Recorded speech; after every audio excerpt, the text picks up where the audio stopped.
What's up, guys? Travis with TCustomz Productionz, TCustomz.com. Today, I want to revisit a track that I created about 6 or 8 months ago. I had some requests to go back in and kind of break this down a little bit further. Did a beat making video for it then, and I'll link that in the description and probably somewhere on the video too. You guys can check that out if you haven't. The track was called So Sincere. I would consider this one the hip hop side, but I think it's kind of one of those crossover tracks that can work kind of as a R&B hip hop hybrid with a dope vocalist or something on the chorus. Just to give you a little sense of what the track sounds like. At least this is the chorus.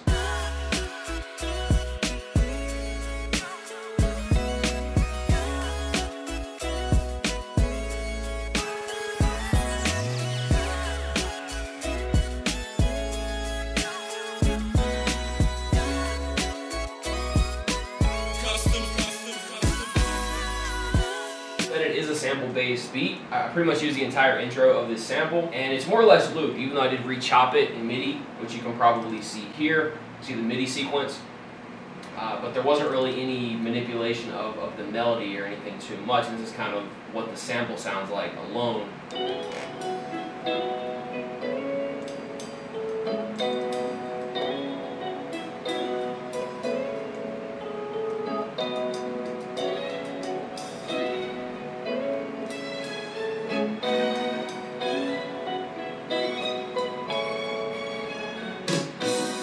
So that's the primary loop that's playing throughout the track. As you can see here, I've got a high pass filter at about 321 Hertz.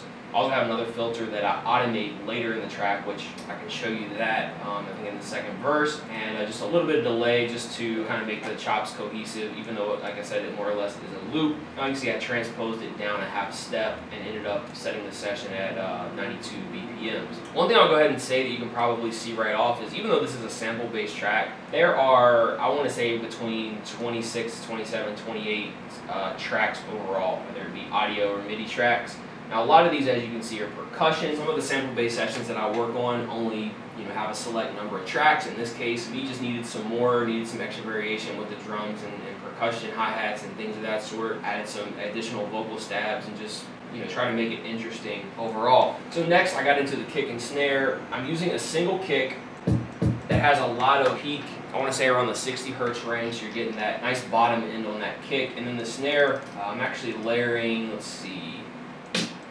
layering 2 claps and 2 snares. So this is the main snare. You got kind of a subtle clap, another clap, and a snap actually. So 1 snare, 2 claps, and a snap to make this.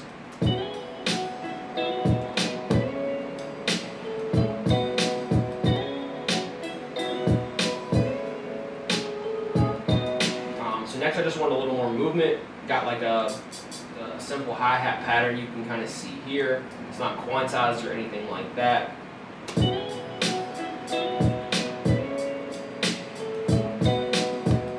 And I found an open hi-hat that I had sampled from a record, one of my miscellaneous drum sample folders. Kind of threw that in the mix just to give that little open hi-hat.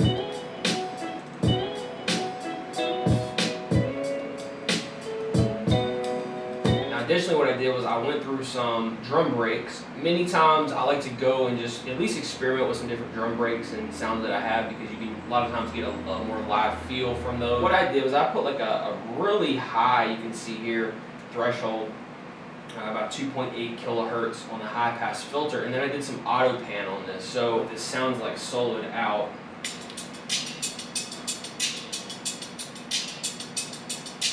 Auto pan just gives it a little more stereo, obviously, and just it set well in the mix for me. It kind of made the hi-hat pattern kind of sound a little wider. So next was some low end, added a bass line, and the bass patch that I'm using is actually in the TCustomz Hip Hop bass sample pack, and it's actually the first bass patch that's in there. It's a sub bass line, which you're probably not going to be able to hear too well. I pitch it up an octave.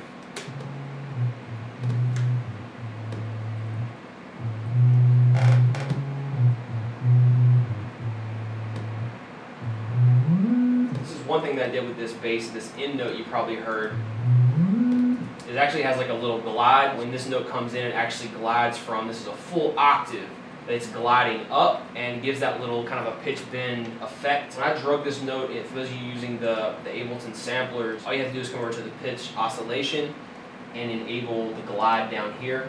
I think by default it's off, and you can adjust the time here to get the glide to sound right with the track that you're working on.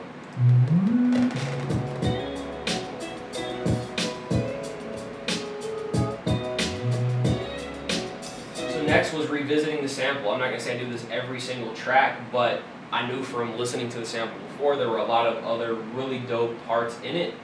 And so I go back through and I figure out, okay, what else can I add to this track? Play you guys some of the stabs. Got a high pass filter, you've got a 2-2 delay on this particular one. Another thing I did was add some subtle panning to each of these chops. So some of them are coming in slightly left, some of them are coming in slightly right. Again, this is just taking advantage of the stereo field. I've got the 2-2 delay, high pass filter again.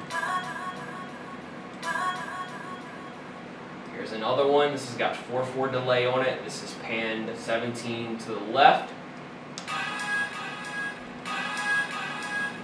Similar to this, I've got another 4-4. This is panned 4L, and I really love this vocal stab right here.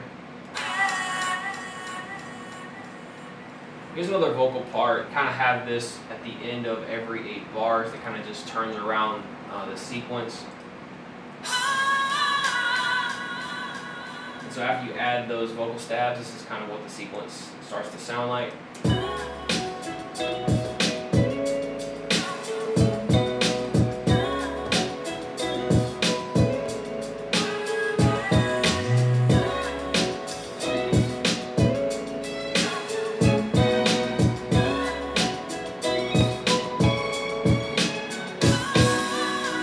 A number of these vocal samples that are used here are actually in the Box Sample Kit Volume 2. There were also a number of other vocal samples that I brought in for the chorus.